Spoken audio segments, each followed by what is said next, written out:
Hi guys, this is Roscoe and welcome to my review of the Hot Toys Hulk figure from the film The Avengers. Right, we're going to take a look at the packaging first. Here we have an absolutely massive box that this guy comes in. Got a picture of the Hulk there on the front. It's like a movie promo pic.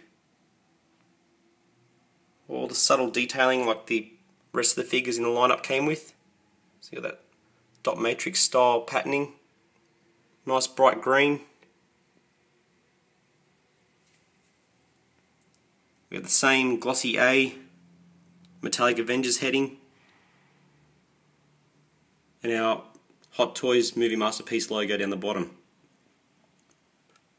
So I thought this box was going to be the same size as Ironmonger. I thought they would have reused it, seeing the inner packaging was a foam, had a solid polystyrene foam tray. But comparing it next to the Monger box, it's actually a little bit taller, but a little bit slimmer width-wise. So it is a new package. Like the other Avengers, you have an outer slip cover which slides up, shows a window of the figure in its inner box. But with this one, it's one solid piece. You have to open the tab at the top, and once you open that up, just like with the Ironmonger, you have this sort of inner foam polystyrene tray. It's very solid, lots of protection. You got the sort of clamshell covering to hold it in. There's plenty of foam and plastic on the figure you have to take off. One thing I like about the Hulk is, or this figure in particular, is once you pull it out, it takes a minute or two to pose, and then you're done. You don't have to worry about lots of little pieces and bits to assemble, which can be fun sometimes, but every now and then it's good just to get something out and just be done with it, and just sit back and enjoy. Not have to worry about little bits and pieces going missing. But yeah, so once you open all this up, he has sort of foam tucked under his armpits. That's a bit of a pain to get out because it's very fragile. You pull it too hard, it can rip. So you usually have to sort of move the arms about and try to pull it out slowly. You don't want to rip it in case the little bits fall down his sort of armpits sort of socket area. So I have to be very careful getting that out. He has plastic into his hand joints, foot joints, around his head, etc. So it takes a little bit to get that off, but he arrived nice and safely, which is good. So just be wary of those sorts of things in there. Okay, so on the side of the box also continues round. You have that nuclear sort of symbol on the side. You have basically nothing on the back, just the green that goes down to a darker shade. Obviously the Hulk's arm still continuing around a little bit, and you have your warnings there. So really large packaging, very solid, really nice. Once again, you've got that bright purple on the top with Hulk. So they're kept in the theme for the whole lineup, so that's very good, very nice.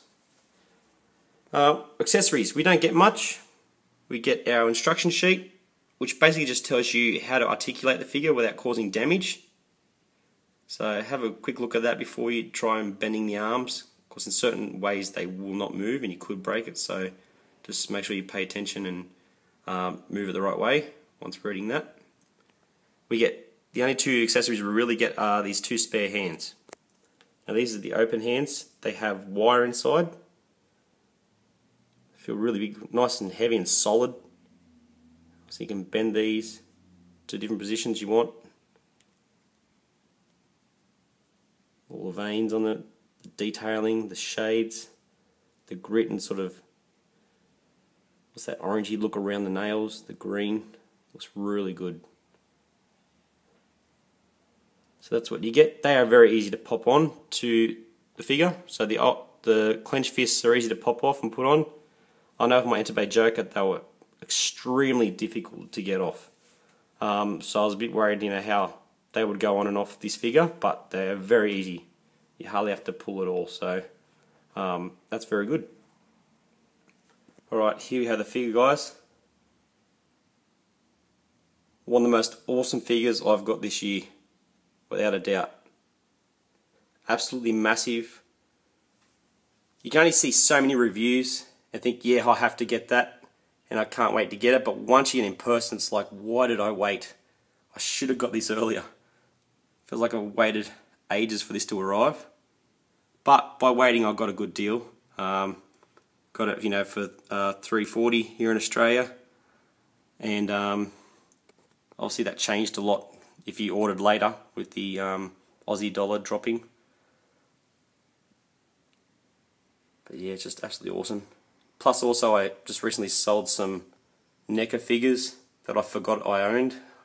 They're in storage, and I sold them, and I ended up picking up this Hulk for $150, basically. So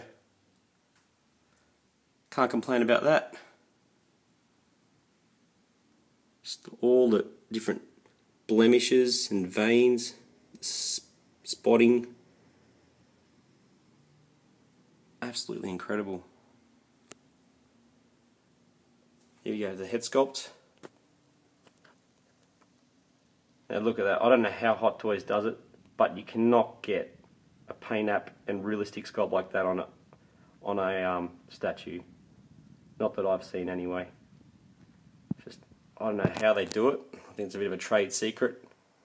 Just all the sweat on his head, different variations in green. They don't look like they've been painted on. It looks part of him. The tones are so subtle. They change so subtly. It gives it that realistic look. They don't look like they just stand out different blotches of colour.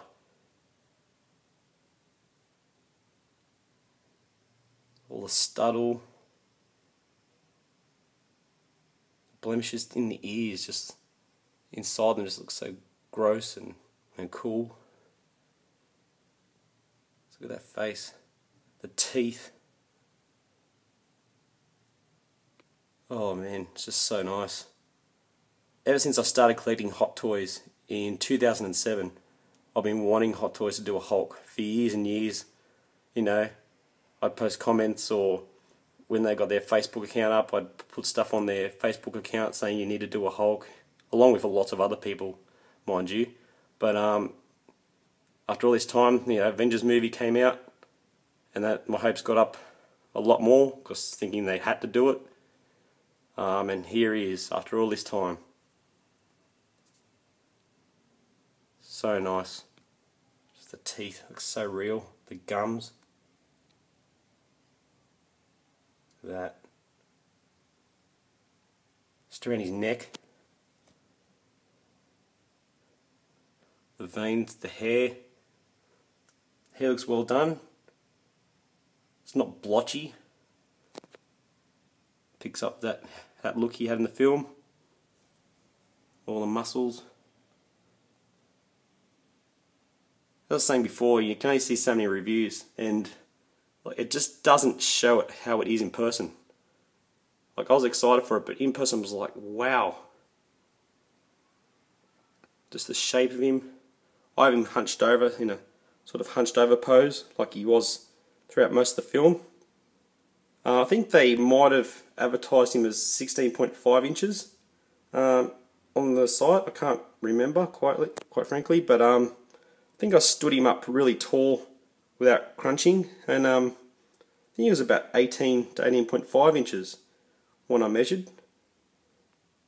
So he's actually a lot taller than I thought he was going to be. I could be mistaken there, guys, but like when I did measure it, it came out to about 18.5 or 18. So I'm assuming they were giving the 16.5 inches measurement. They might have measured him in that sort of hunched over pose, maybe. So you got the pants, the top button's undone, and you have like a little stud clip there that clips in. Underneath the pants, there's like a black spandex sort of layer to protect them. He has a joint in here, which is covered up nicely by the pants. You can just slide them down and cover that up really easily. But the spandex pants were sort of bunched up in here. You could see a crease, so I just had to lift this up and slide that down and pull this back over, and it looks a lot nicer now. But yeah, you get the twisting movement in the legs this way, forward and back. You get a lot more than I thought you would out of this big bulky figure. Also got a bit of a 360 sort of pivot all the way around for this, not just up and down and side to side.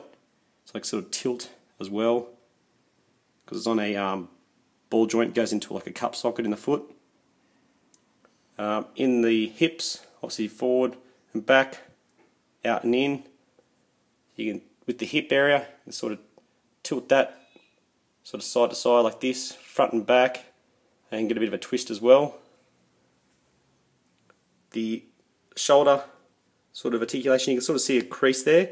It's not that bad in person. The camera does pick it up a little bit more, but with that you can give the arm a full 360-degree movement. So you can have him doing a smashing pose or lifting up something high.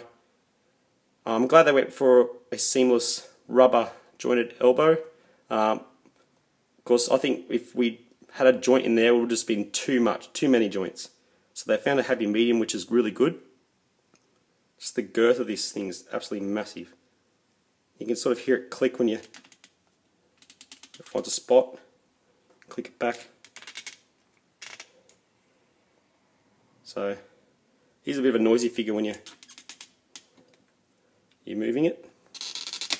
Hear it click, see there, into a spot. Now the more you click it, the more it does sort of bunch up. I know a few people are probably worried about rubber bodies and if they can split, but this has so much play there. It's thick, it's still loose. It's not going to cause any tearing, I don't feel, in the future. So, but I'm going to leave mine out anyway, because I just like that pose a little bit more. And also you've got the fully rotatable hands. So I think they've done an excellent job and found the right sort of level of joints to seamless joints. And if they did do a jointed part here without the rubber covering it up, you'd see a massive joint there, and you probably wouldn't be able to get that movement because the plastic muscles would have collided together. So you're probably able to get a little bit more movement with this being a rubber arm. Also, I was quite surprised at the neck. Inside the neck there's a ball joint. You can really bend this head right back looking straight up. Obviously you can tilt the neck left and right, up and down as well. So you can have him looking up at the sky sort of in a screaming sort of pose if you want. He has this individual eyeball rolling system. You can take the hair off. Looks a bit grandpa-ish there now, doesn't he? Inside you have your individual, which I think is better because the purse seems to break in the cup where they connect. So with the individual system there, I think they should do that on all their figures just to avoid breakages in future. And that just clips straight back on very easily. I know some people have been complaining, there's a gap under the hair, but not all hair in the fringe sort of falls flat on people's foreheads. It does overhang, so I think that looks fine. I cannot find anything to pick about with this figure. They've done everything perfectly in my eyes. It's absolutely awesome. If you love Hulk and you haven't got this yet, go and get it quick. He's going to be very hard to find and be very pricey. I think it's the one everyone wants, along with Iron Man. I would have liked him to come with just a plain, standard plastic base that said Hulk, just to match the rest. But, I suppose you can make one yourself. But, diorama base would have been cool, but he would have been a lot more expensive. But just a plain, standard base would have been fine for me. Just to show the Hulk label, just so they would have all matched. But like Ironmonger, we didn't get one for him either. So, all right, just before I leave you guys, I'm going to put Black Widow next to him, so you get a bit of a height comparison. Now she's on her stand, so she's a little bit taller than if she was off it. So there they are, guys. That's how big he is compared to her. Absolutely massive. Alright guys, thanks for watching my review. I hope you've enjoyed it and found it informative. If you haven't got him yet, go do it quick. You won't be disappointed at all. Alright guys, thanks for watching. Take care. Bye for now.